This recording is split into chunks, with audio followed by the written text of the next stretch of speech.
नमस्कार। मेरे प्यारे देशवासियों, मानवता के सामने ऐसे अवसर बहुत कम आते हैं जब समय का चक्र हमें अतीत को सुधार कर नए भविष्य के निर्माण का मौका देता है। आज सौभाग्य से हमारे सामने एक ऐसा ही क्षण है। दशकों पहले जैव विविधता की सदियों पुरानी जो कड़ी टूट गई थी, विलुप्त हो गई थी, आज हमें उसे फिर से जोड़ने का मौका मिला है। आज भारत की धरती पर चीता लौट आए हैं और मैं ये भी कहूंगा कि इन चीतों के साथ ही भारत की प्रकृति प्रेमी चेतना भी पूरी शक्ति से जागृत हो उठी है। मैं इस ऐतिहासिक अवसर पर सभी देशवासियों को बहुत बहुत बधाई देता हूं।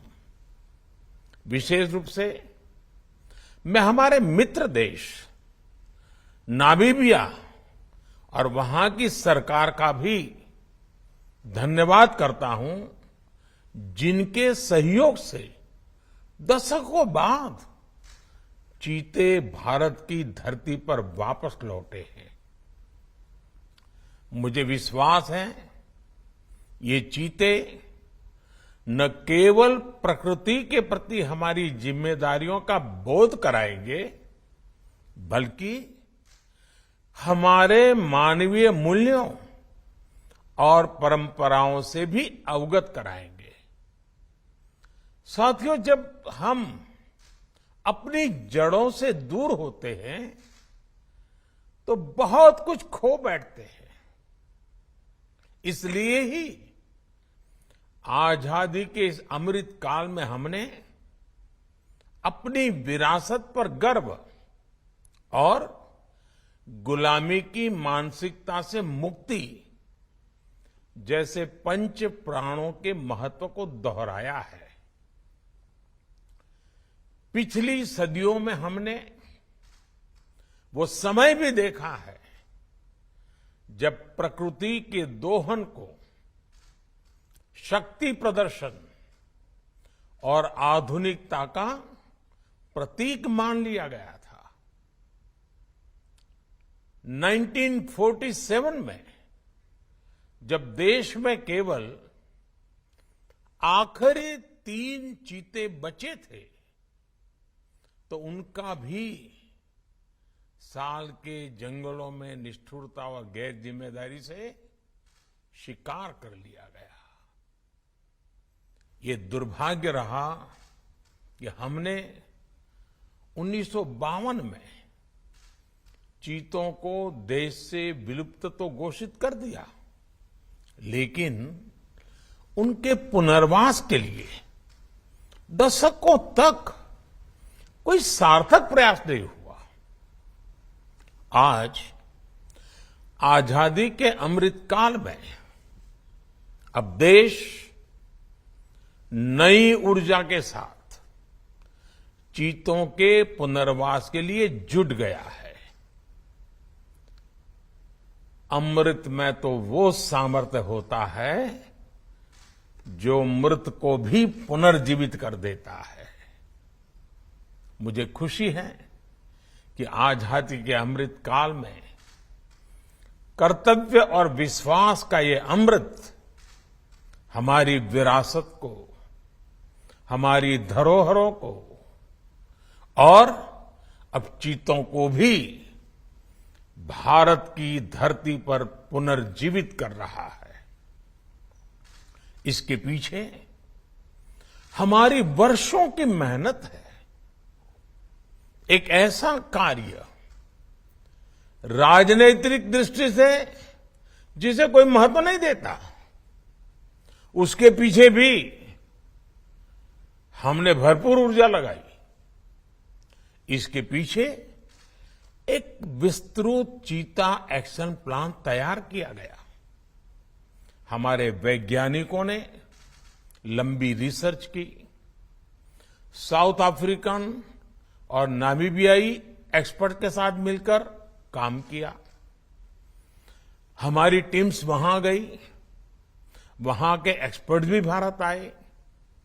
पूरे देश में चीतों के लिए सबसे उपयुक्त क्षेत्र के लिए वैज्ञानिक सर्वे किए गए और तब कूनो नेशनल पार्क को इस शुरुआत के लिए चुना गया।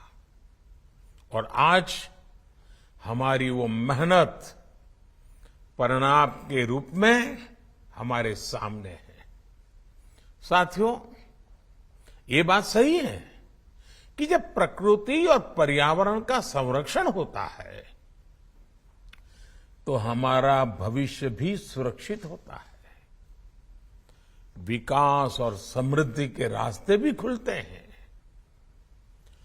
कूनो नेशनल पार्क में जब चीता फिर से दौड़ेंगे तो यहां का ग्रासलैंड इकोसिस्टम फिर से रिस्टोर होगा, बायोडायवर्सिटी और बढ़ेगी। आने वाले दिनों में यहां इको टूरिज्म भी बढ़ेगा,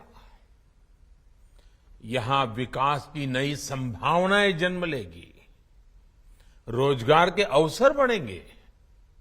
लेकिन साथियों, मैं आज आपसे सभी देशवासियों से एक आग्रह भी करना चाहता हूं।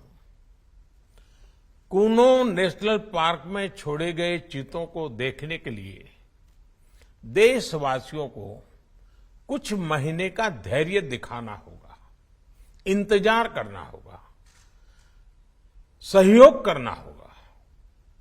आज ये चीते मेहमान बनकर आए हैं, इस क्षेत्र से अनजान है। कूनो नेशनल पार्क को ये चीते अपना घर बना पाए, इसके लिए हमें इन चीतों को भी कुछ महीने का समय देना होगा। अंतर्राष्ट्रीय गाइडलाइंस पर चलते हुए भारत इन चीतों को बसाने की पूरी कोशिश कर रहा है।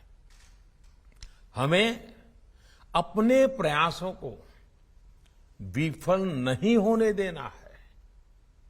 साथियों, दुनिया आज जब प्रकृति और पर्यावरण की ओर देखती है तो सस्टेनेबल डेवलपमेंट की बात करती है, लेकिन प्रकृति और पर्यावरण, पशु और पक्षी भारत के लिए एक केवल सस्टेनेबिलिटी और सिक्योरिटी के विषय ही सिर्फ है, ऐसा नहीं है।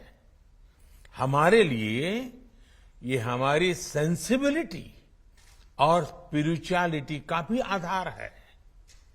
हम वो लोग हैं जिनका सांस्कृतिक अस्तित्व सर्वम खल्विदम ब्रह्म इस मंत्र पर टिका हुआ है।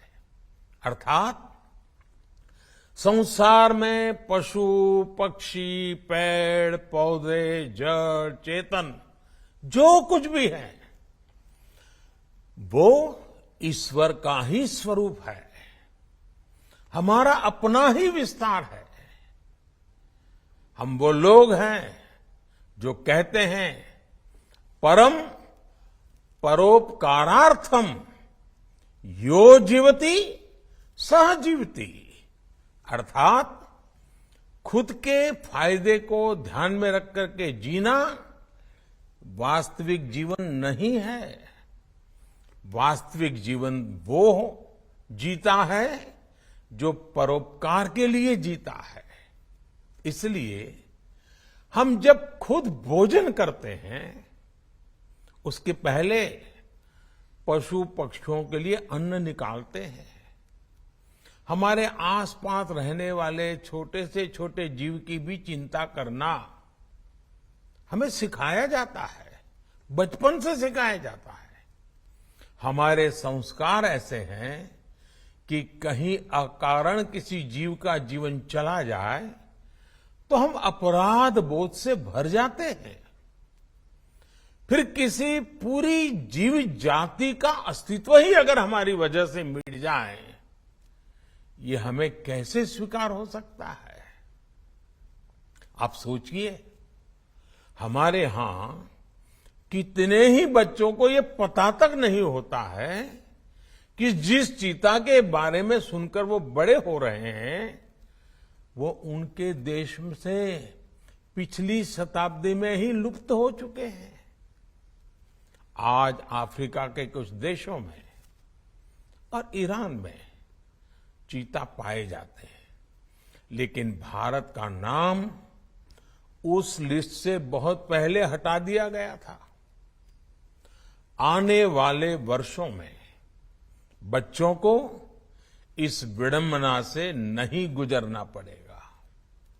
मुझे विश्वास है वो चीता को अपने ही देश में कूनो नेशनल पार्क में दौड़ता देख पाएंगे। चीता के जरिए आज हमारे जंगल और जीवन, उसका एक बड़ा शून्य भर रहा है। साथियों, आज 21वीं सदी का भारत पूरी दुनिया को संदेश दे रहा है कि इकोनॉमी और इकोलॉजी कोई विरोधाभासी क्षेत्र नहीं है। पर्यावरण की रक्षा के साथ ही देश की प्रगति भी हो सकती है। ये भारत ने दुनिया को करके दिखाया है। आज एक और हम विश्व की तेजी से बढ़ती अर्थव्यवस्था में शामिल है, तो साथ ही देश के वन क्षेत्रों का विस्तार भी तेजी से हो रहा है।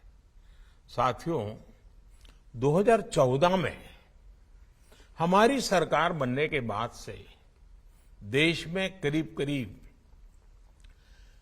250 नए संरक्षित क्षेत्र जोड़े गए हैं। हमारे यहां एशियाई शेरों की संख्या में भी बड़ा इजाफा हुआ है। आज गुजरात देश में एशियाई शेरों का बड़ा क्षेत्र बनकर उभरा है।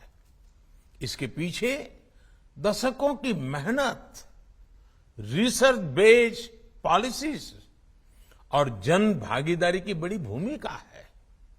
मुझे याद है, हमने गुजरात में एक संकल्प लिया था, हम जंगली जीवों के लिए सम्मान बढ़ाएंगे और संघर्ष घटाएंगे। आज उस सोच का प्रभाव परिणाम के रूप में हमारे सामने है। देश में भी टाइगर्स की संख्या को दोगुना करने का जो लक्ष्य तय किया गया था, हमने उसे समय से पहले हासिल किया है। असम में एक समय एक सींग वाले गैंडों का अस्तित्व खतरे में पड़ने लगा था, लेकिन आज उनकी भी संख्या में वृद्धि हुई है। हाथियों की संख्या भी पिछले वर्षों में बढ़कर 30,000 से ज्यादा हो गई है। भाइयों और बहनों, देश में प्रकृति और पर्यावरण के दृष्टिकोण से जो एक और बड़ा काम हुआ है, वो है वेटलैंड का विस्तार। भारत ही नहीं, पूरी दुनिया में करोड़ों लोगों का जीवन और उनकी जरूरतें वेटलैंड इकोलॉजी पर निर्भर करती हैं।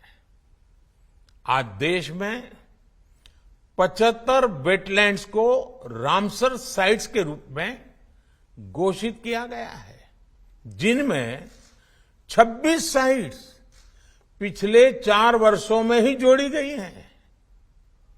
देश के इन प्रयासों का प्रभाव आने वाली सदियों तक दिखेगा और प्रगति के नए पथ प्रशस्त करेगा।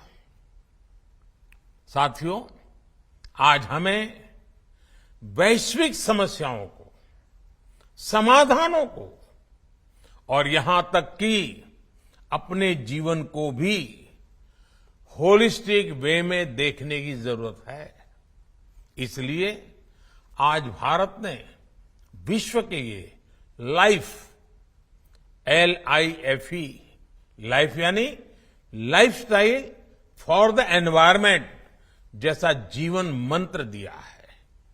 आज इंटरनेशनल सोलर अलायंस जैसे प्रयासों के द्वारा भारत दुनिया को एक मंच दे रहा है, एक दृष्टि दे रहा है। इन प्रयासों की सफलता दुनिया की दिशा और भविष्य तय करेगी। इसलिए आज समय है कि हम ग्लोबल चुनौतियों को दुनिया की नहीं, अपनी व्यक्तिगत चुनौती भी माने। हमारे जीवन में एक छोटा सा बदलाव पूरी पृथ्वी के भविष्य के लिए एक आधार बन सकता है। मुझे विश्वास है भारत के प्रयास और परंपराएं इस दिशा में पूरी मानवता का पथ प्रदर्शन करेगी, बेहतर विश्व के सपने को ताकत देगी। इसी विश्वास के साथ आप सभी को इस मूल्यवान समय पर, ऐतिहासिक समय पर बहुत बहुत धन्यवाद देता हूं, बहुत बहुत बधाई देता हूं।